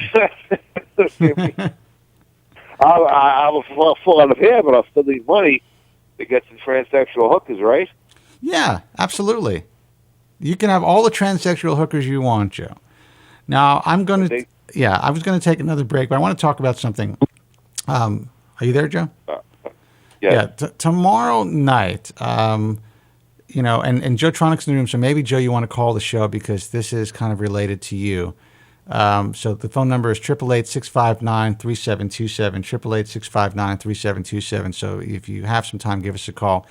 A lot of talk about scalp micro-pigmentation, little dots, tattoo dots on the scalp. And there's a lady who is doing a procedure in Italy who is supposed to be doing a really refined type of quasi-temporary or temporary scalp micropigmentation, using a pigment that eventually fades. I know that tomorrow our well-known poster, hair loss hero Specs, who's a big poster on baldtruthtalk.com, is having it done. And we are actually going to be there, basically doing a live interview with Specs during the procedure. It's going to be late at night, so we're not going to do it live. But I wanted to know what you guys think about this. Now, I've always been open to it, but I got to tell you, for the most part, the permanent work that I've seen looks like shit. And if it were me, and I was completely bald, and I shaved my head already, there is no fucking way that I would have tattoos, dots all over my scalp, and actually think that, you know what, once this fades or turns colors, I'm going to be able to get this retouched and it's going to look normal. I mean, I wouldn't be that naive. However, with this quasi-temporary, or it is temporary, dissolving type of tattoo, do you guys think that this is really a good option? And I know Joe is the one that really brought it to the attention of the hair transplant industry. Joe Tronic from Hassan and Wong. Joe Tronic from Hassan and Wong. Now, this could be here on the Bald Truth website. I'm a little confused. Maybe you could clear this up for your listeners. I'm going to be taping an interview. It's going to be late at night my time. It's not going to be live, and I'm going to put it on the Bald Truth website and on Bald Truth Talk and some of our other resources. And I think that might be Joe. And I kind of want to see it for myself. I was like, shit. I got to see what's going on. This kid's going to have his scars tattooed. Specs is a guy that's been around for a long time, provided a lot of great information to hair transplant patients over the years, and he wants to get this done. Personally, I'm like, why are you doing this, man? Why are you why not get some more FUE into the scars, or maybe he doesn't want to waste his donor hair. I want to see what I think I just hung up on Joe. Joe, I'm so sorry. Call back. I want to see what Joe Tillman has to say. Hey, is this Joe? Hey, who's this? You're on the air. Hello. Oh, man, he just hung up. George, what do you think about the situation? What do you think about getting even if it's a temporary hair tattoo? I'm not comfortable with that, man. You're not? I'm just not. I don't know why. I'm just not. I mean, obviously I'm one of the guys painting my scalp with Topic and Kobren, but I'm just not comfortable with any. Because if you end up having to go the nuclear option and having your head shaved, like you said, whether it's FUE, scars creating problems with pigmentation, or this stuff, residual effects of this, if I ever have to shave my head and go Yul Brynner, I don't want to be having to deal with that, man. But even if it's temporary, people are saying in the chat room that if it's temporary, I'm going to pick up the phone in a second. My whole concern is, if it's temporary, great, but what happens if you're causing micro scarring, microfibrotic tissue to develop, especially if you're putting thousands of dots in that area? Now, to do it in a scar already, that's different because you already have the scar tissue. But to do it on your scalp where there's no scar, even if it's temporary, you're waiting for the cure, you could be causing yourself some damage. You could get a scar infection. You could get a reaction from the pigments and the dyes. There's all kinds of stuff that can go wrong. Let's see who this is. Hey, who's this? Hey, you're on the air. Who's this? Hey, can you hear me? You're on the air. Who's this? All right, I'll put you on hold, dude. Hey, who's this? You're on the air. It was me. Hey, what's happening, man? Boy, it's a really odd connection right now. Why? What does it sound like? I heard you better the first time around. Really? Yeah. All right, let's Yeah. see. Anyway. That's really weird. Yeah. Can you hear me at all? Barely. Wow, that sucks. I don't know what it is, man. I have a new phone system, and I'm having some problems when I'm conferencing people in. Let me see if I could. Let me just put George on hold and see if that makes things any better. How is that? Is that any better? Much better. All right, there you go. All right, but can you hear me? I can hear you perfectly, yeah. So what do you think? You know, I mean, Specs told me he was doing this. I'm like, all right, man. You know what? I'm open to it. Let me get in there. Let's get a camera in there. Let's talk to you during the procedure. Let's see what it is. What's it about? What it's about. You're the one who brought to everyone's attention. Now everyone's running to get this done, or I know. I was like, I mentioned it once on your show, and then suddenly, like, it's like a dam broke. Yeah, Ron Shapiro's going down. You know, it wants to learn, and he actually wrote about it on one of the forums. And yeah, you know, apparently, I talked to someone and mentioned it to him on the phone, and then he went to Dr. Shapiro and said, "Yeah, Joe Tronic said this," and it's like, okay, that's it. It's done. But I think that, listen, let's face it, there's definitely a revenue stream here to be had. So if it's something that some doctors believe can help people, great. I know one doctor here in Los Angeles who's making it a big part of his practice, but he's doing the permanent scalp micropigmentation. I got to tell you, I don't agree with it, especially the results that I'm hearing about. Well, look, Spencer, what better way to get a revolving door of revenue than have a temporary SMP, right? Yeah. I mean, you build up the backlog enough, and it's just a constant revolving door. So why don't we do guys it? Getting it, quote unquote, touched up. Right? I'll set you up here in Los Angeles. Okay, we'll promote it on the show. We'll get all the business, and that's it. Fuck them all, and we'll get it done. Look, I look at what Specs is doing. I mean, he emailed me asking me what what her website was a few weeks ago, and the next thing I know, he's announcing he's going. More power to him. I think, if he wants to be, up front and center like that, then fantastic. Because as someone on the chat function here said, it's like he's bringing the information to everyone all at once, live. You're doing your live interview. That's fantastic. Right. The way I've looked at it, and I mentioned this to you on the phone in one of your past shows, I'm cautious about it because while I've seen the work in person, and I still think it's the best looking work out there by far, right, I've not seen how it fades. Right. Now, Melina told me, she said it doesn't change color. It just continues to fade into nothingness, right? And that's fine. But, I've had the opportunity to potentially do this myself, and I held off because I don't know what's going to look like, and I wanted to just kind of. But before I even thought this would be such a big deal, I wanted to hold back on actually recommending it wholeheartedly because I wanted to see, how this is going to unfold with a lot of the patients I know in Italy that are doing it, and they knew about it far before I did, since she's in Italy, but. It's the cat's out of the bag, and apparently, patients and doctors are going to her to learn about it, and so.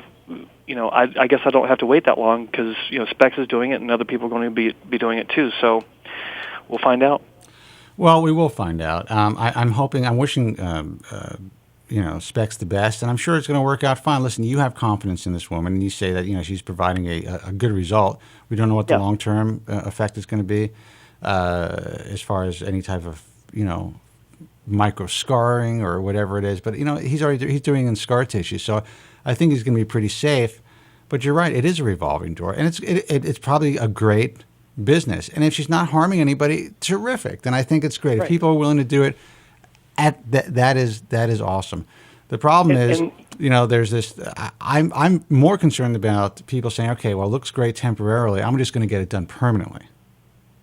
Exactly. That's something I thought of too, and it's like, just because it looks good temporary doesn't mean it's going to look the same permanent, because it's going to be a different dye, it's going to be a different depth, and who knows how that's going to turn out. But as far as Specs doing this, I wish him all the best. I'm sure he's going to be fine. I'm sure it's not going to be a big deal, and it's a small area anyway that no one's going to really see. It's in scar tissue, and he doesn't have a it's not like doing the top of his head. So I think the risk is extremely small, and he'll be fine.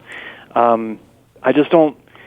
I kind of get worried about, small cases like this being transported into larger cases where people say, oh, well, Specs did it in his donor scarf, so it must be great everywhere, right? Long term. Right. Who knows? Well, that's what's going to be. That's what's going to happen. It's going to bring in a lot of business. And I know that, listen, I think Ron Shapiro's a great guy. And I think that he probably thinks, okay, wait, this is cool. We could help a lot of patients.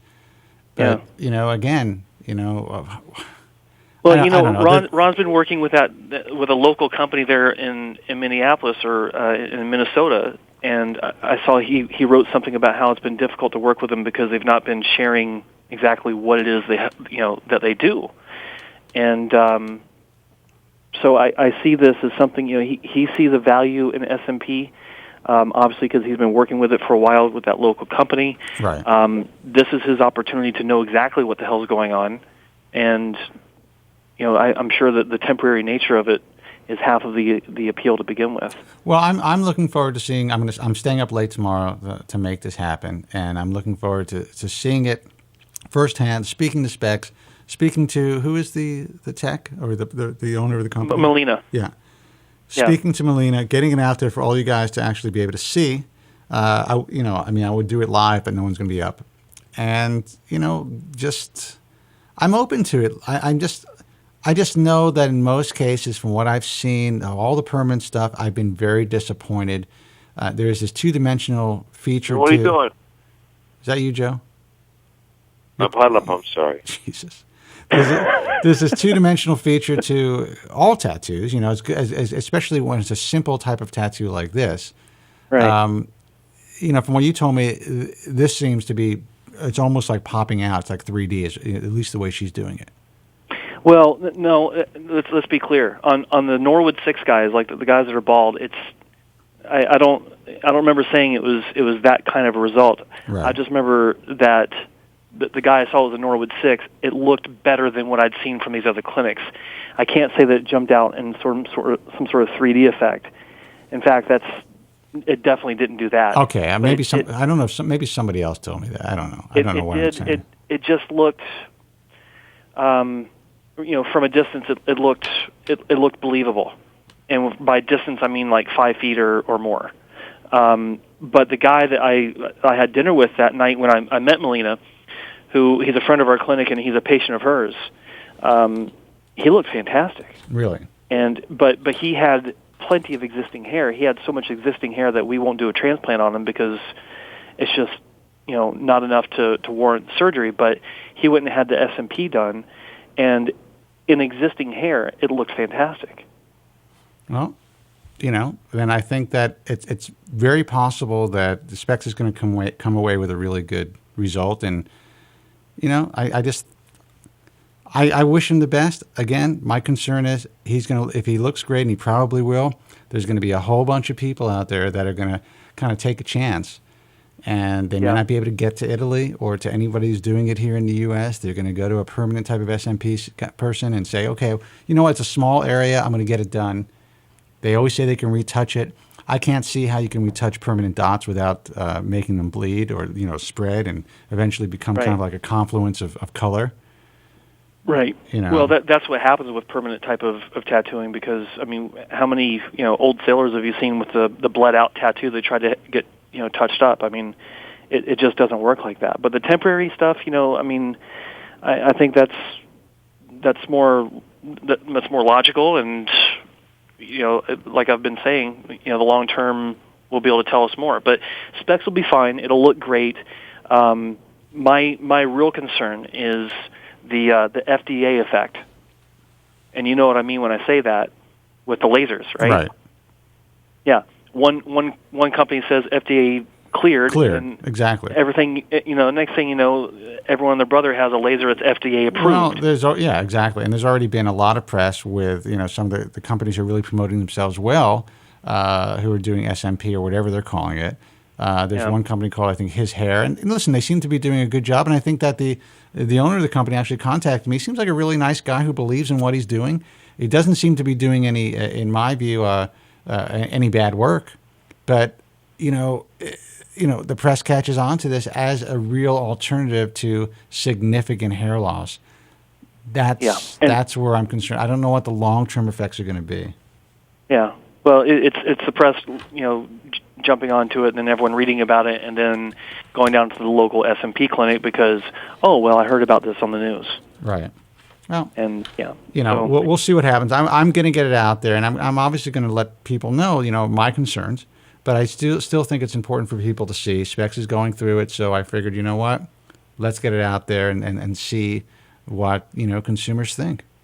What time is his deal? His appointment? It'll be 11 o'clock here on the West Coast, p.m. At night. Okay, so he's starting at 7 a.m. in Milan. Okay. Yeah.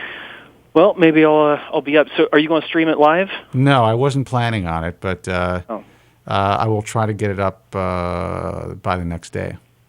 You should get Specs to just pop his iPhone up and do a live stream that way. Yeah, I'll tell him. Yeah, you do that. All right, man. Listen, Joe Tillman, Hassan and Wong, thank you so much for calling in. And my pleasure. And have a good evening, guys.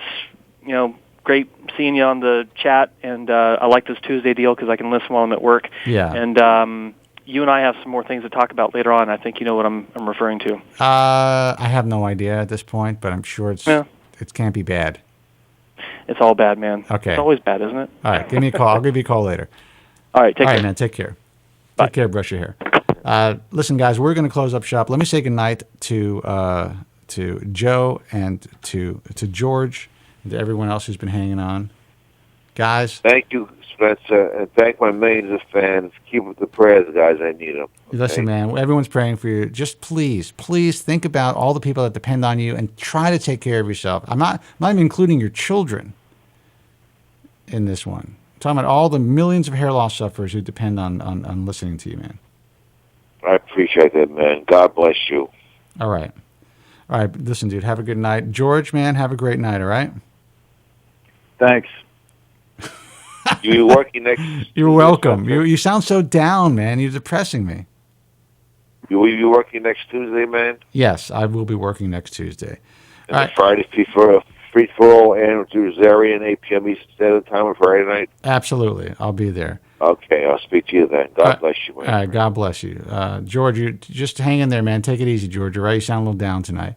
We will be back same time, same place next week. I think Stickam is actually up and running again, so sorry for any issues with the chat and the Stickam stream, but all of you guys were able to watch every place else.